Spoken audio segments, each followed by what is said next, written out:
Nós estamos ao vivo. Com você, Bia. Hello, everybody, and on behalf of Braztesol BH chapters, first, on behalf of on behalf of Braztesol BH chapters committee, I would like to welcome you all to our first event of the year. I don't know if you are familiar with Braztesol. It's the biggest teachers association in Brazil. It's an association made by teachers and for teachers. And Braztesol has local chapter committees to foster and share the work of the local communities. So last year, we restarted the Belo Horizonte chapter since we had been without activities for a long, long time. Here, we have some channels through which you can get in touch with us. We have a Facebook fan page, we have an email address, and we have a wiki. We are going to share all the links with you in the chats very soon.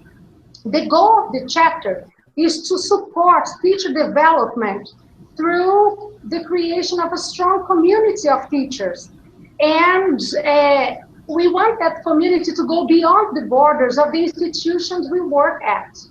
So, as we mentioned last year in our first event, our intention is to hold 4 events every year, and 1 or 2 events, bigger face-to-face events, and 2 or 3 online events. This is the first event of this year, and we chose to do this webinar. We chose the topic related to technology. First of all, because it's a webinar, so it already leads the mind to the idea of technology, right? And also because we feel that there is a blind spot, at least here in Belo Horizonte, in relation to technology and technology use in language teaching.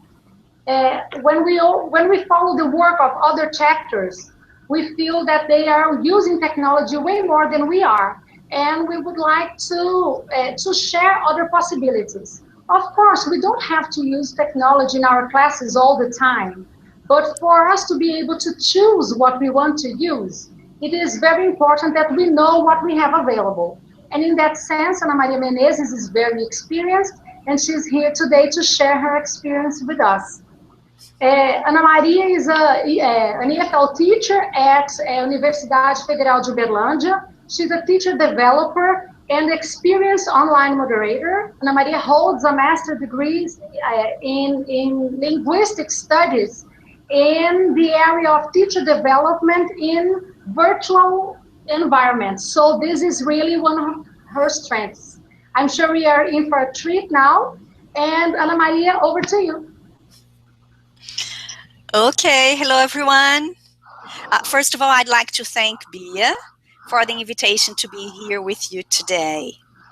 So we'll be talking about lots of things, and the first tool we'll be talking about and we'll be using in practice is a tool which I'm going to share with you.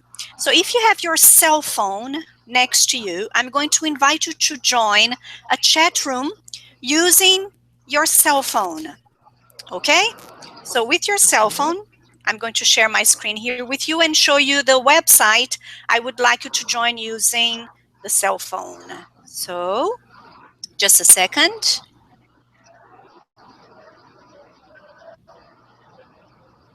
And this is the address I would like you to join with your cell phone. So you're going to watch, you're going to continue listening to me here. I don't know if you're using a laptop or a tablet, but with your cell phone, please go to todaysmeet.com/Braztesol BH. So todaysmeet.com/Braztesol BH. Today's Meet is a website which allows you to create instant chat rooms.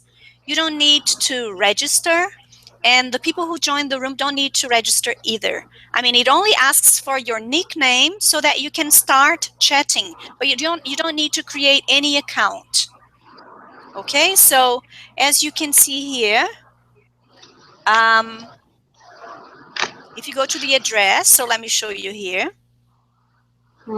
So if I type todaysmeet.com/Braztesol, I'm going to copy the address and add it to our event page as well.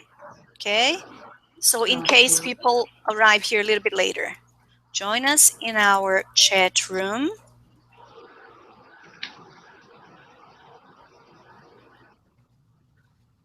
todaysmeet.com/Braztesol BH.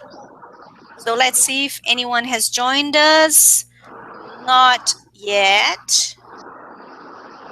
Okay, well, with your cell phone, this is a space where you will be able to ask questions during the presentation, make comments, share links, anything you're interested in sharing during the talk.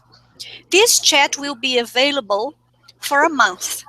Okay, this is the time period I chose when I created the chat room. But you can create a shorter chat room too. If you, let's imagine you are giving a lecture to 30, 40, 50 people, and you would like people to interact with each other during the presentation. Oh, we have Gabi is here. Hello, Gabi. And Jess has joined as well. Hello, everyone. So you can keep on communicating room, okay? Okay, so I'm going to go back to my slides. And here we are. Today I'm going to talk about invisible technology. So you must be curious about it, I imagine. I'd like to start this talk with a quote by Chris Lehman, where he says that technology should be like oxygen, ubiquitous, necessary, and invisible. And what does he mean by that? Well, oxygen is ubiquitous. It's found everywhere and it's available to everyone. It's not locked in a special room or in a cabinet. Anyone has access to oxygen any moment we breathe. Oxygen is also necessary. It's vital to us. Either we're walking, running, teaching, sleeping. We need oxygen for our daily tasks. And oxygen is invisible. We breathe in and out, and we don't even notice it, right? It's there at our disposal, and it's absolutely necessary to us. As a consequence, it has become invisible to our eyes. This is the way technology should be, according to Lehman. Okay, I'm going to pause just for a second. I think there's a little echo here. So, Bia, if you could, in the chat room, I think you could mute your microphone just a little bit, because I think I can hear my voice on your computer. Just a moment. Where do I do this? Okay, so we are in the room. So you hover the mouse over your image. So let me go there. You hover the mouse over your image. Okay, let me stop for a while. And then you're going to see a microphone at the top. And then you mute your microphone. Okay? Yes, it's off now. Okay, perfect. All right, let's continue then.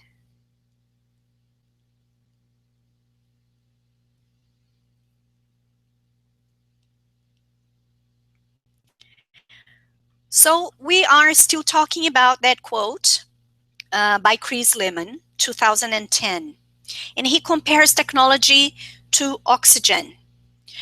Lehman believes that this is the way technology should be according to him. Oh, let me just something for a second. Oops. Let me check something really quickly here.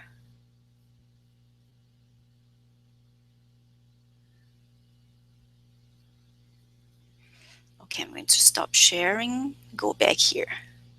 Yes, and share again.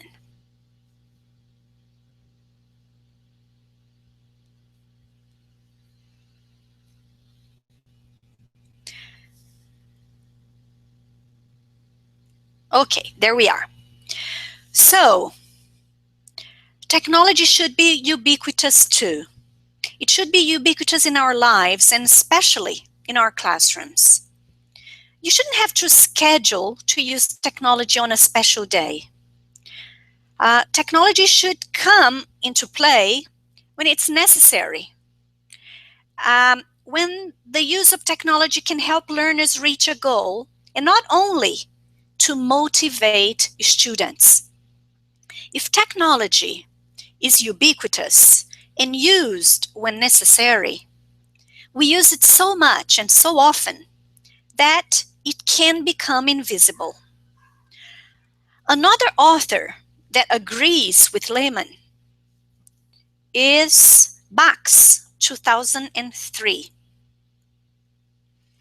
Bax believes that when technology is normalized, it can serve its real purpose.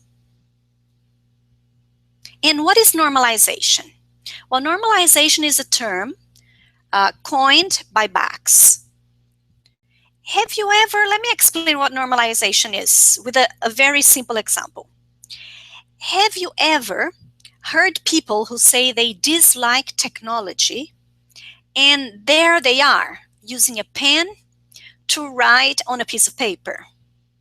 Well, the pen and the paper are technologies which have already been normalized. When we use a pen to write on a piece of paper, our focus is not the color of the pen or a special way to use the pen. Our focus is on what we are writing and the message we want to express. So the pen and the paper have been so normal in our lives that when we use them, we don't notice them. Many people don't even regard them as technologies. Try asking a group of teachers what kind of technologies we find in a classroom. They will mention TVs, computers, laptops, but very few of them will say pen, pencil, notebooks, and books. In other words, when technology is normalized, it becomes invisible. The third author, which seems to think likewise, is Warshauer. To everyone interested about technology integration, I suggest the reading of his book, Learning in the Cloud: How and Why to Transform Schools with Digital Media. It was published in 2011. Warshauer was interested in observing how American schools have been integrating technology to classes. And his book is the result of his research. He visited several schools and observed classes throughout the country. In his opinion, the most successful examples of technology integration had a few common characteristics. And what were these characteristics? First, digital devices were present in the classroom every day and not locked in a special cabinet. They were one of the tools available to students, like the books, the pens, the games, school material we normally have in the classroom. Another characteristic was that classes were not planned around a technology, but digital devices were used by students for special purposes. Warshauer also affirms that technology seemed to be naturally incorporated into classroom routine. So, considering the three authors I've mentioned here, lemon, box, and wash hour. Let's think about how technology has been integrated to classes in Brazil. I normally see two realities. Some schools invest in computer labs, and other schools decide to buy a set of tablets to be used by students. So is that, I'm going to ask you a question, is that a reality where you live as well? Do you normally see these two examples of technology integration?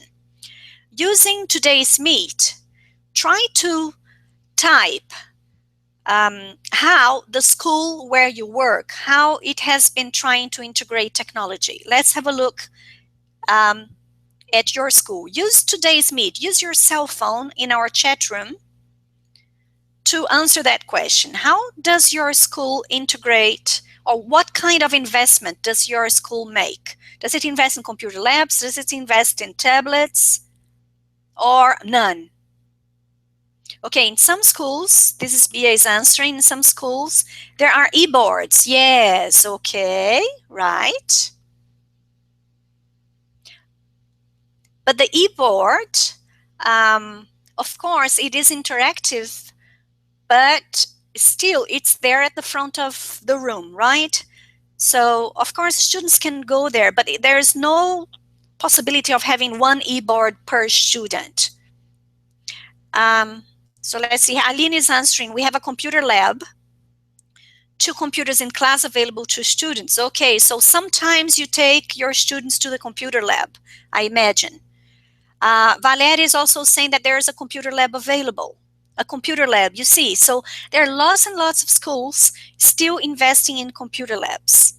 So you normally, I don't know, you schedule to go to the computer lab on a special day, yeah, when you want to work with technology. Okay, so let's see here.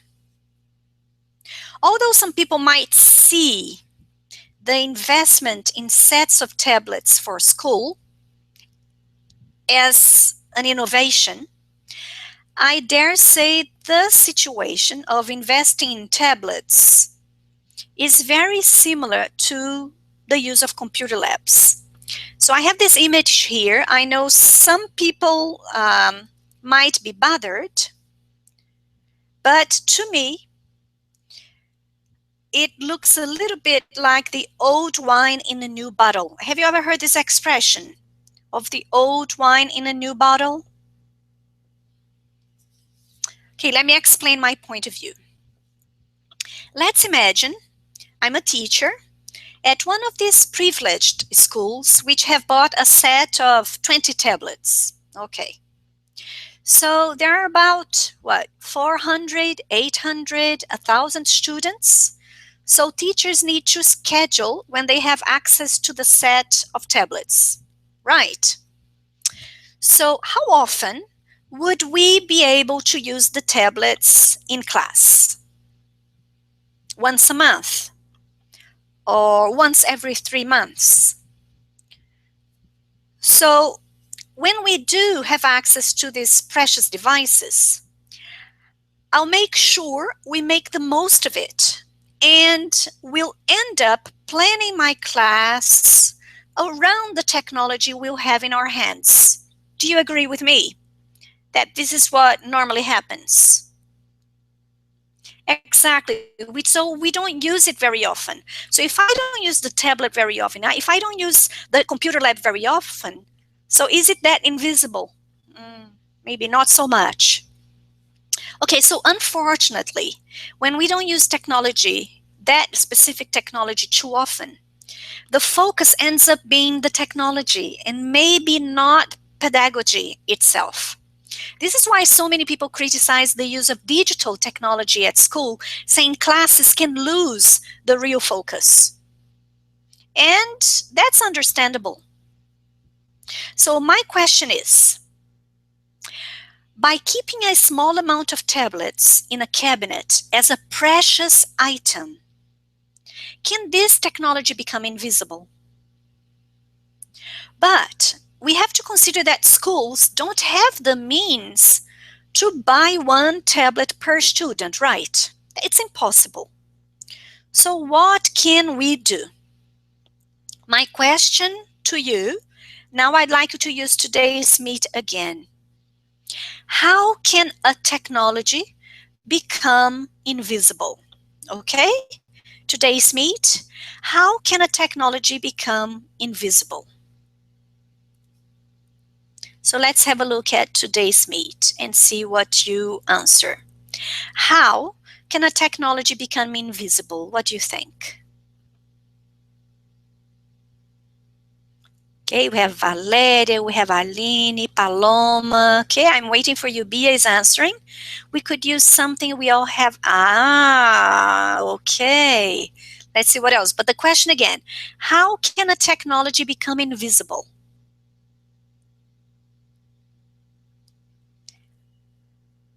Okay, answers? I'm still waiting for you. People using the cell phones, let's see your answers. How can a technology become invisible?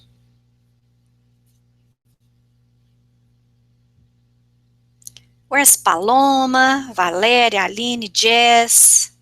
Obi is answering again. By being used more often? Yes? Okay, I want one more answer. Aline, only if it is present at all times. Yes, very interesting answers here. Klaus, by seeing what kind of tech our students take for granted. Exactly. Oh, this is a key word, Klaus. Take for granted, because when we take something for granted, especially technology, it's because it's becoming invisible, or it has already become invisible. Yes, that's an interesting expression, especially today. Yeah, almost the same answer? Okay. All right. Oh, you can keep on answering here, okay?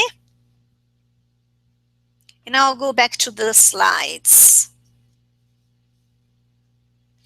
Okay, so let's see. And I'll come to a question which Bia has already answered in the chat. What is hidden in our students' backpacks? Okay, fifth graders cannot use their phones in class. I'm going to talk about that. What's hidden in the backpacks? Come on, today's Meet.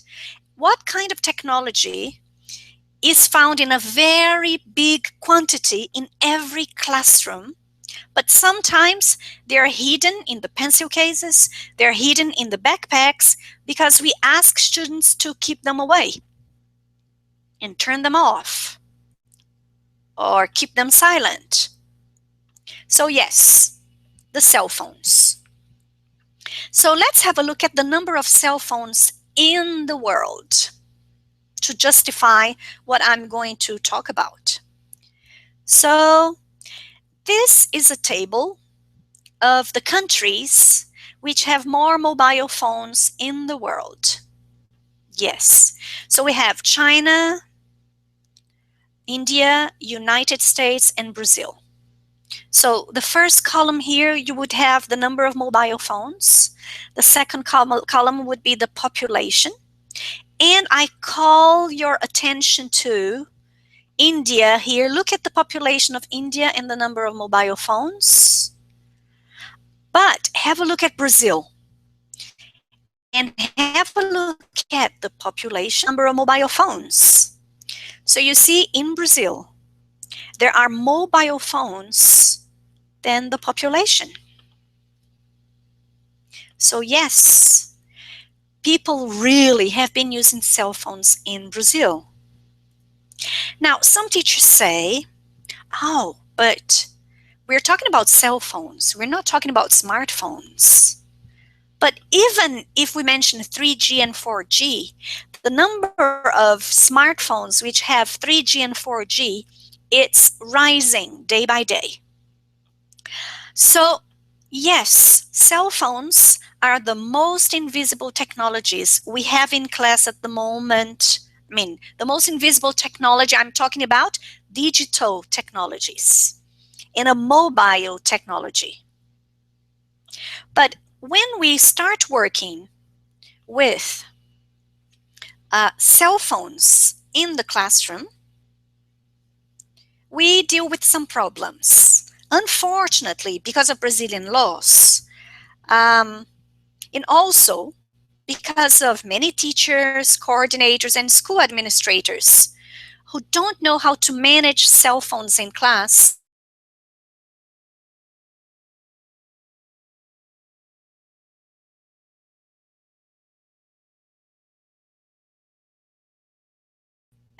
someone said, oh, my students cannot use cell phones in class. It was Aline. Yeah? So this is a big problem. But I'm sure this reality is bound to change. Um, some brave teachers who have ventured to insert mobile learning moments in class mention that we normally face two problems when we start using cell phones in class. So again, in today's meet, what problems do you think many teachers face when they start working with cell phones in class? Let's see. What do you think in today's meet? What problems do teachers say that they face when they want to start using cell phones in class, or when they start using cell phones in class? Okay, very often students have their own laptops, cell phones. If the teacher makes use of that in class, it can make class more interesting. Yes, okay. Well, I haven't seen any answer to the question here, problems, but I'm going to move on. The two problems, there are two problems we face when we want to start using cell phones in class, apart from Brazilian laws, right? First, Wi-Fi. Access to Wi-Fi is a big problem, and the different operational systems found in smartphones. Concerning the solution to the first problem, I quote myself: a school without Wi-Fi access is the same as a school without a library.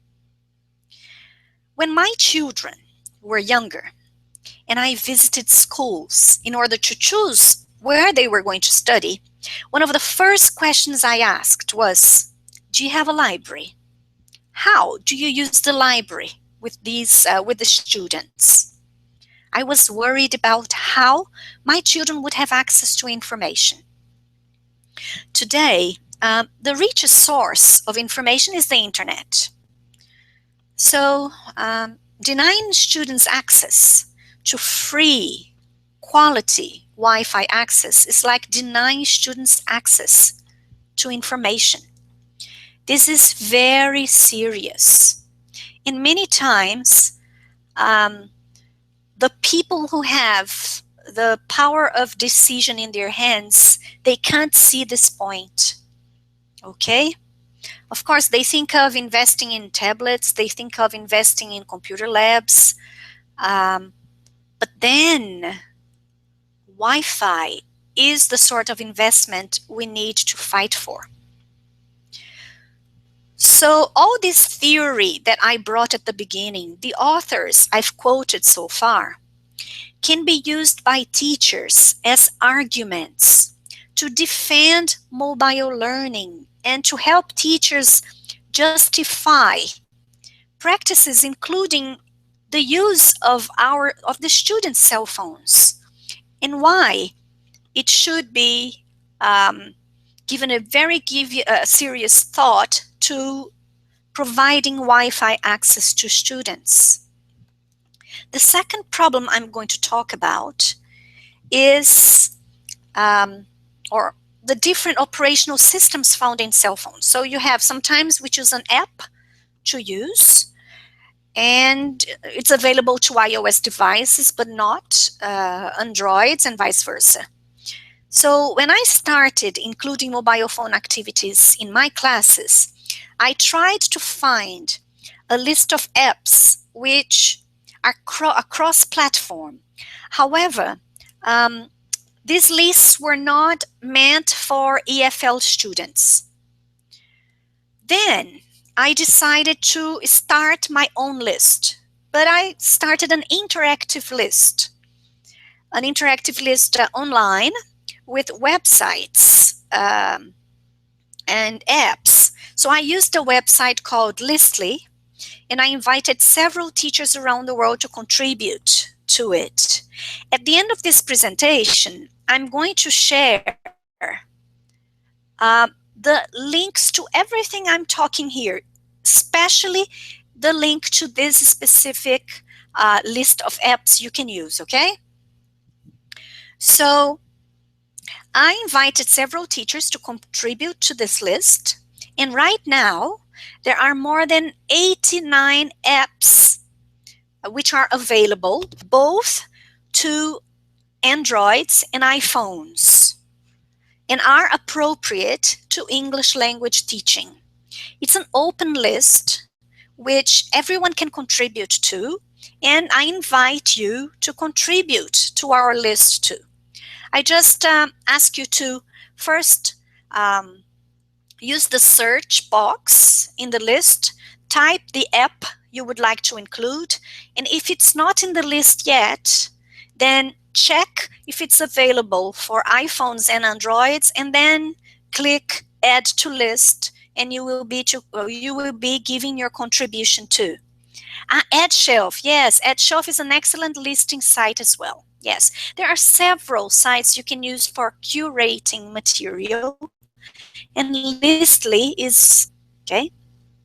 So I was talking about the use of cell phones, but there are other mobile devices students bring to class and other mobile devices that might be invisible too, depending on how often they use, right? Some students, especially undergraduates, they bring their own laptops to university. But the biggest number of students bring their cell phones. I would say almost all of them have their cell phones in class. So someone is saying here, Klaus is saying, the risk of not being able to control technology may keep teachers away from experimenting with it. We stick to what we know. Oh yeah, we stick to the safe zone, right? But exactly, but this is the interesting thing, Klaus, is that if we start using invisible technology, we are in a safe zone too, because our students know their own devices. So you don't have to teach them how to use their own devices, right? So the risk of making mistakes is minimized. Okay, and now I invite you to use your cell phones for a quiz. We're going to use a website which is called Quizlize. I don't know if you have already seen it or used it. It's quite similar to Kahoot, which is very, very famous.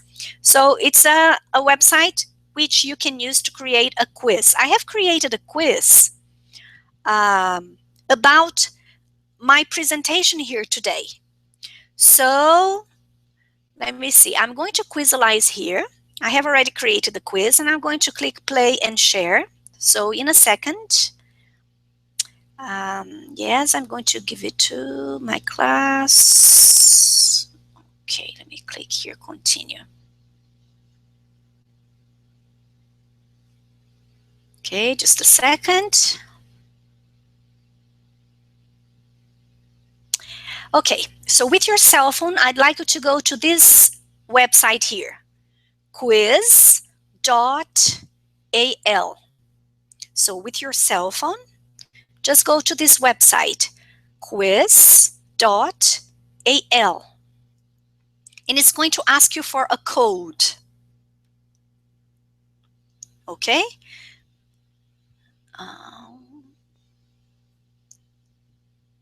Oh, wait. I think I'm going to return and create a new class. Just a second. Return. Let me change here. Play and share. Give it to my class. Use with another class. Okay, I'm going to create a new class here. Braztesol BH. Continue. Yeah, the code is different. Okay, so go to quiz.al, and the code you're going to enter is NCD746. With your cell phone, we're going to play a game, which is a quiz about the presentation. Go to quiz.al, and they're going to ask you for a code. So you have a look at the screen here, and you'll be able to see the code you need to enter. Yes, Bia has already joined the game, and I think she's going to start the game. Okay, you can start the game as fast as you can. It's going to ask you questions. On the screen, you will see what the teacher can see. It's great to use this in a room where you have an interactive board, for example. We have two teams here. So you have the green team and the orange team. Come on. To play the quiz, you just go to that web address here, and then you enter the code, which is NCD746. It's asking you questions. Sometimes there's a multiple choice, and sometimes I think there's a question where you're going to unscramble a word.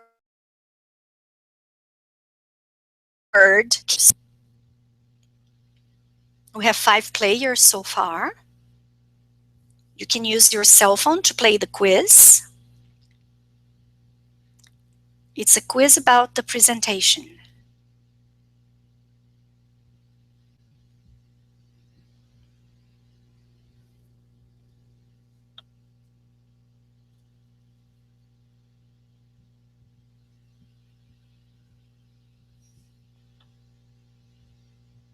Okay, you can keep on playing. Come on. The orange team is winning. Gabriela has joined us as well. Come on. Monica, hello, Monica. Come on. Okay, it's time to play.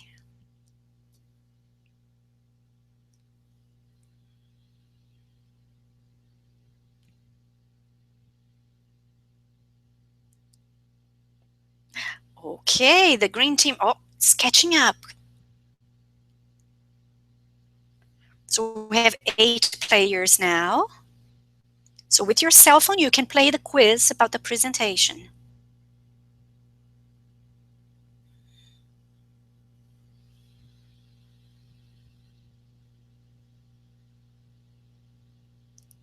Bia, Klaus, come on. Oh, Gisele has joined us as well. Come on, Gabriela, Monica, Gisele. Let's keep on playing.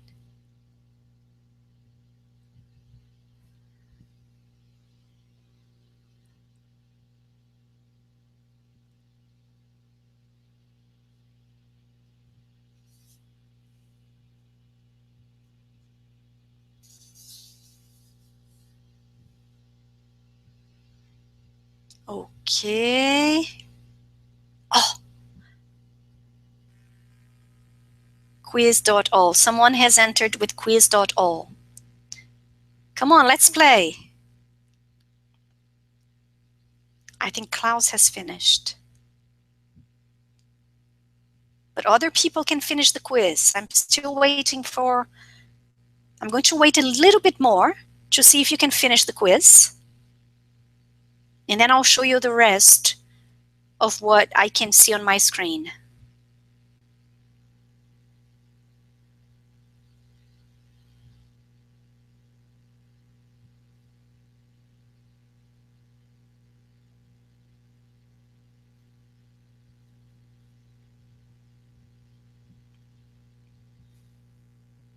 If you have finished the quiz, tell me here in today's meet. Was it hard? Was it easy? How did you like playing the quiz on your cell phone?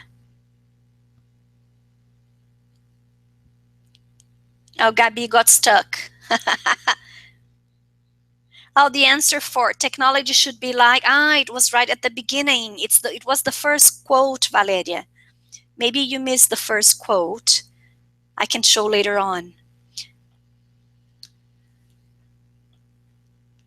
Okay, it was amazing. Now I have to tell you that students love it, no matter what age they have. I'm going to show you 3 tools you can use for that kind of quiz.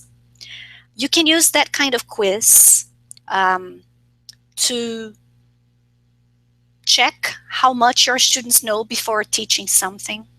You can use that kind of quiz to test vocabulary, to test grammar, to test reading comprehension.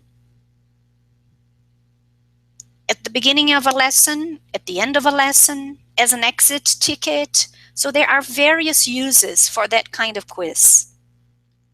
Oh, Valeria couldn't finish it. Why not? Okay, so let me show you here on the screen what we can see. Oh, no, but I think I have to wait for everyone to finish. No, I'm going to click the arrow here. Oh, yes, I clicked on the arrow, and here I can see who needs help. Oh, strong. So these are the people who have finished the quiz. Some people who are almost there. And the answers. So I can see the answers. So everybody, oh, not everybody, but 6 out of 6. Yeah, technology becomes invisible when it's, okay, the answer. When it's invisible, yes. So let's see the answers or the questions where people had more problems. So here, Washour wanted to observe. He wanted to observe how American schools were integrating technology to classes. Okay, let's see another one. 5 out of 6. The book mentioned in the talk was Learning in the Clouds. Learning in the Clouds was the book I mentioned. Technology should be like oxygen. Lehman compares, he says technology should be like oxygen, ubiquitous, necessary, and invisible. And the person who coined the term normalization was Bax, okay? Okay, so this is the tool, a tool you can use to create quizzes. The other 3 tools which I said are very, very similar to Quizalize, are Kahoot and Quizzes. They are very similar, but there are different features. So I suggest different websites. So you create the quiz using a laptop or a desktop. So you create the quiz on a website, and then your students use their own tablets or cell phones or even laptops to join the quiz and play. You can also assign these quizzes for homework. Okay, it doesn't have to be played live only. You can play live or assign the quizzes for homework. So we talked about certain technologies which are invisible. But apart from technologies, apart from digital devices, there are some apps which are invisible. So there are some apps which we have on our cell phones, and we use them so much, or they are there, or they are taken for granted so much that we don't even see them. Which apps do we have in our cell phones that have become invisible? Let's see, use today's Meet and give me an answer. Which apps are also invisible to our students? Apps that are found in almost every cell phone.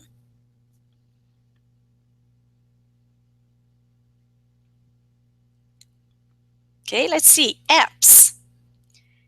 Which apps that we find in our cell phones that are nearly invisible? WhatsApp, yes, everybody uses WhatsApp. Okay, another one.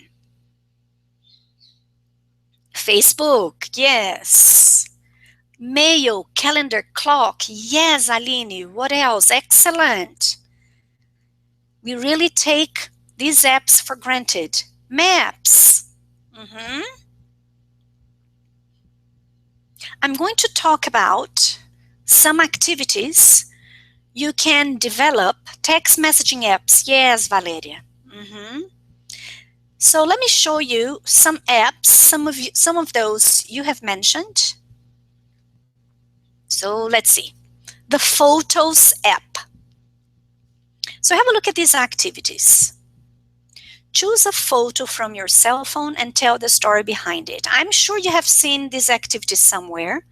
It's really simple. You don't need any preparation. And especially for students who are preparing for exams, English exams, it's really helpful because it helps with picture description. So you just ask them, okay, do you have your cell phones? Have a look at your the photos you have there. In the past, in a far distant past, we used to ask our students, oh, next class, bring some photos of your family. Do you remember that? Well, now we don't need to do that anymore. We say, okay, grab your cell phones, have a look at the photos, show each other the photos you have of your family, and introduce your family to each other, okay? Another activity could be choose a photo from your cell phone for your partner to make guesses. Then we're going to make deductions, right? With might, made, can't. And we can guess the story behind the photograph, but of someone else's cell phone. The camera, yes, the camera is also another app which is invisible. So, to take photos. I have already developed this activity with my students and they really like it. So in groups, trios or pairs, create a Pictionary with photos you take today for the letters. Now, it could be today. If you develop a short-term project, you can ask students to take photos to represent each vowel. And they really have to think about vocabulary and decide what they're going to take pictures of. Now, if it's a long-term project, then you can ask them to take a picture of the letter of the alphabet. And then each week, they would have to show each other in a room or in the room pictures they have taken for letters A, B, C, for example, and then the other week. But this way, you will be revising lots and lots of vocabulary, but students bring the vocabulary to class. Another one, take 2 pictures of the same object, a close-up and a normal one. So you show the close-up and then students have to guess. So I'm going to show you a picture, and I'd like you to use today's Meet to try to guess what this item is. What is? And remember, try to use the models of deduction. Oh, Paloma. Okay, we can have a look at that later on. Sorry. Okay, using today's Meet, what do you think that picture is of? What object is that? A flash drive. Aline. Yeah. What kind of flash drive?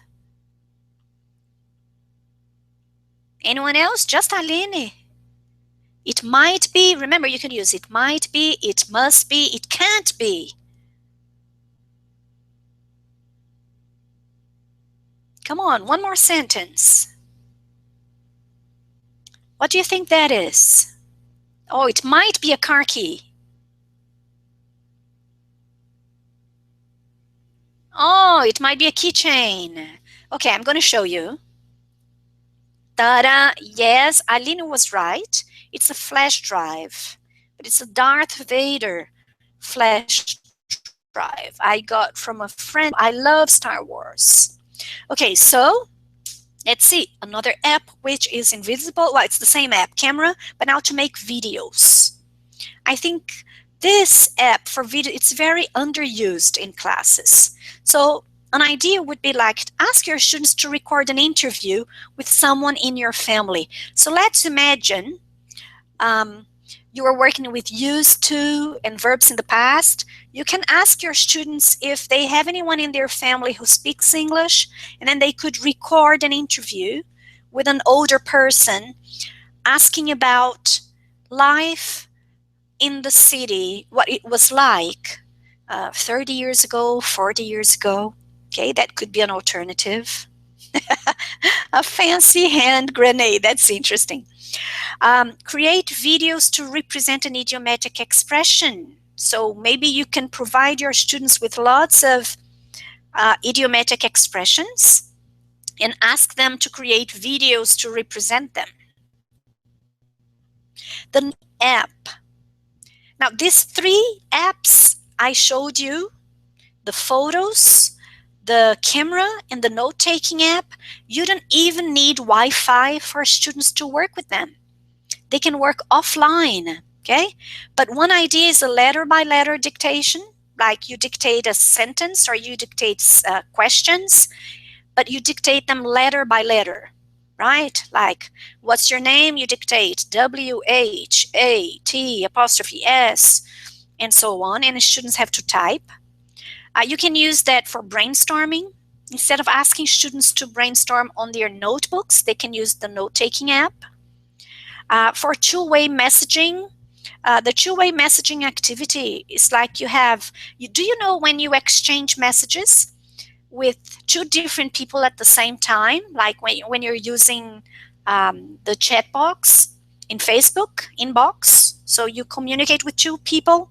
Well, you can do the same thing with note-taking, but you pass your cell phone to two different people. So you have a chat, but then you are in class with your classmates passing the cell phone.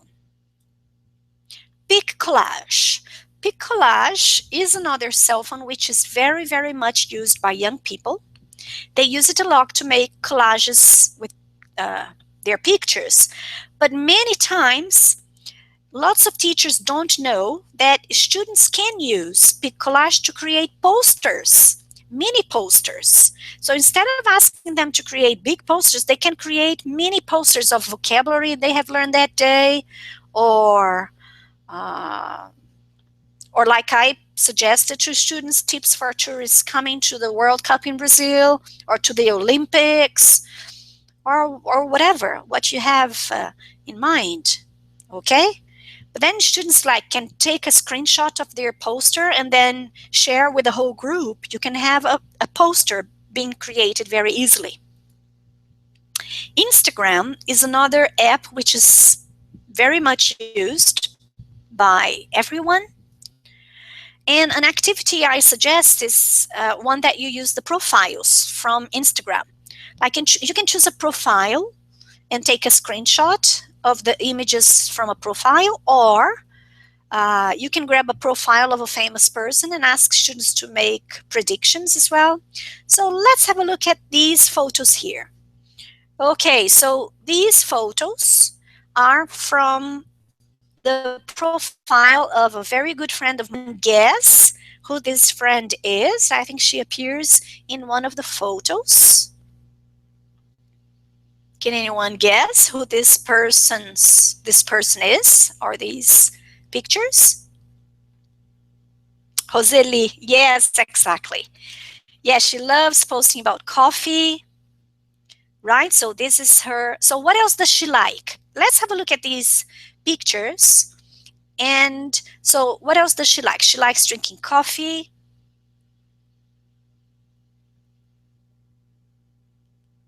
What else? Have a look at the different cups.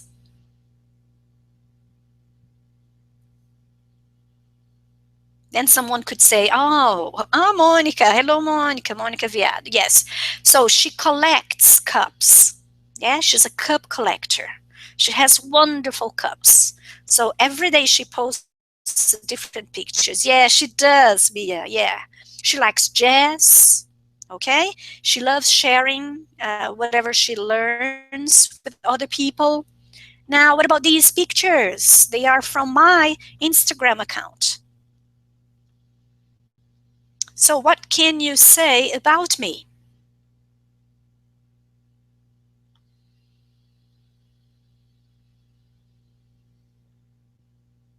Any ideas using today's meet?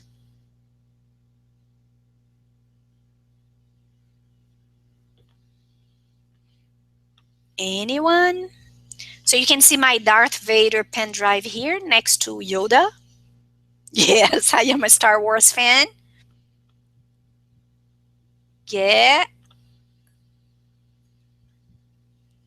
Anything else? Just one more sentence. So you can use the images from Instagram for lots of purposes. Another idea you can also have, for example, you can choose a historical figure and ask students to post during that week or during that month, imagining they are that person. What kind of pictures that person would post? Yes, I like flowers. Yes, I love flowers. Okay, WhatsApp. There are many activities we could work using WhatsApp. One idea is Chinese Whisper, and this is the activity I worked with my students here, so I took pictures. So let me explain how it worked. Oh, is that Candy? Yes. Yeah, it was Candy. I organized for GEG Uberlândia, Grupo de Educadores Google de Uberlândia. It was for an event. So the Chinese Whisper. So instead of having students line up in class, what I did was, using the microphone on WhatsApp, I recorded myself saying this. I said, last week I went to the cinema and watched a great film. To continue that story with more sentences. You know, like when you have a chain, like last weekend, I went to the cinema, I watched a great film, and I bought some popcorn.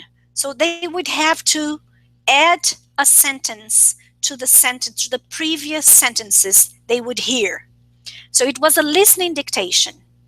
Now, the funny thing was that this Chinese Whisper was assigned for homework during the weekend.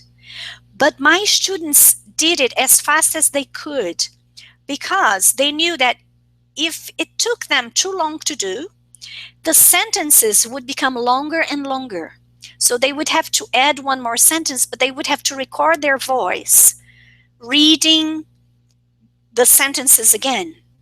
Now, the picture I took in class was that here, the homework, not the homework, but the activity was they had to listen to the last sentence recorded, so to the longest sentence, and they had to write down everything they understood. So it was a listening dictation of sentences they had created themselves.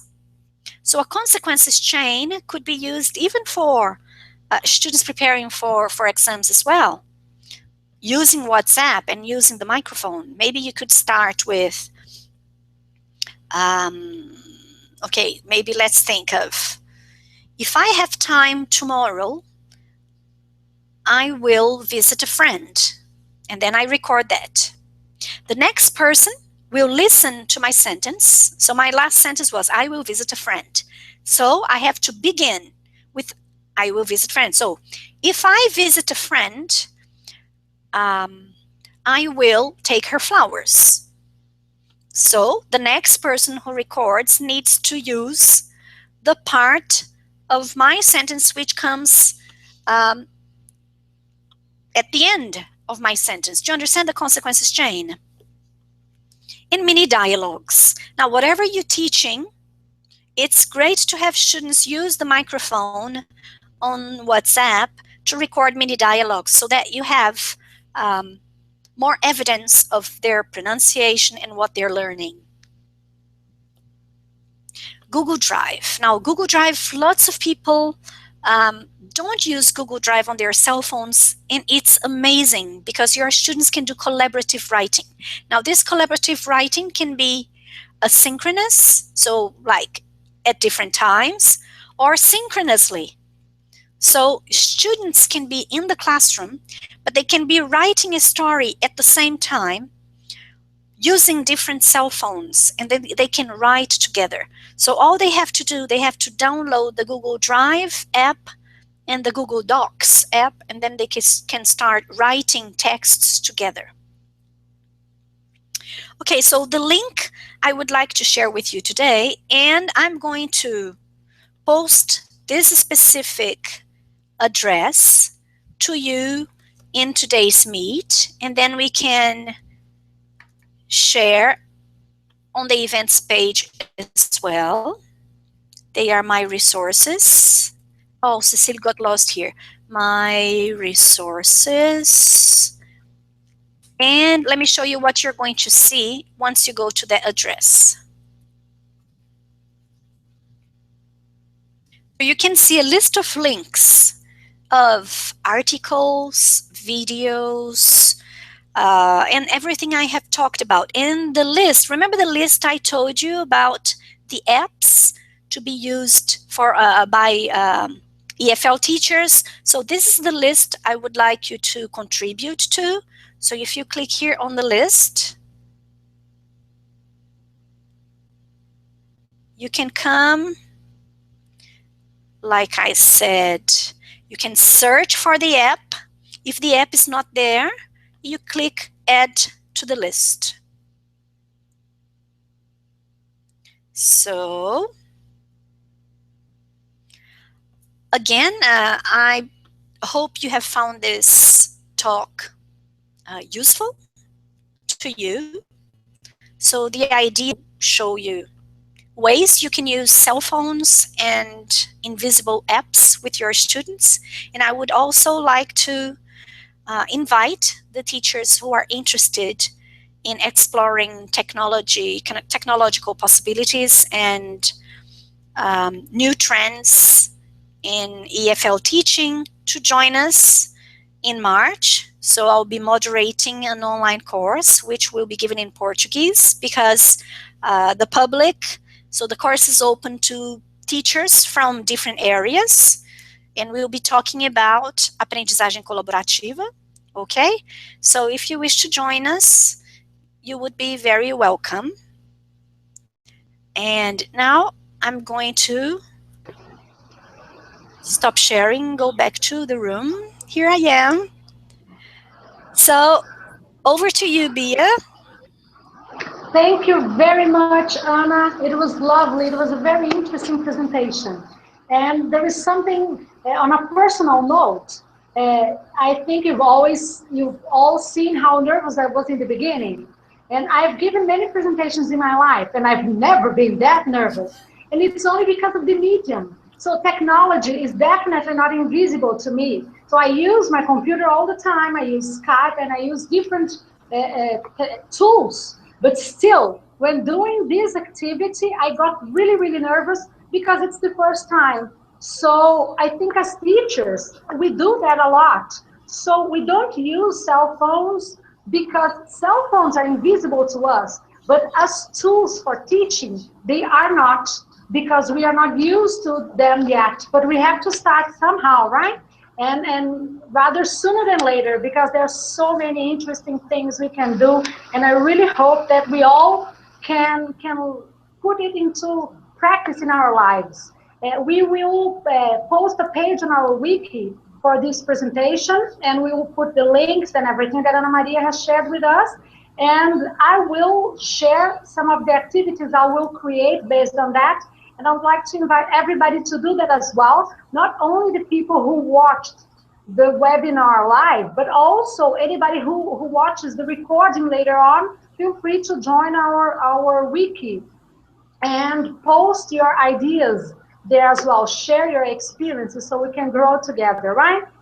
I hope you all liked it, and I would like to take this opportunity to invite you to the Braztesol International Conference that's happening in July. Until February 22nd, we can still register paying the early bird fee, so the sooner the better, right? And I hope you will follow the news on our Facebook page and stay tuned, because we are going to create more activities, and the more you participate, the richer this community is.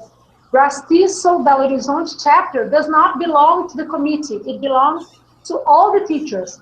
And it's the Belo Horizonte chapter, but actually, since we don't have other chapters in Minas Gerais, I hope all the teachers in Minas feel welcome as well and feel part of it.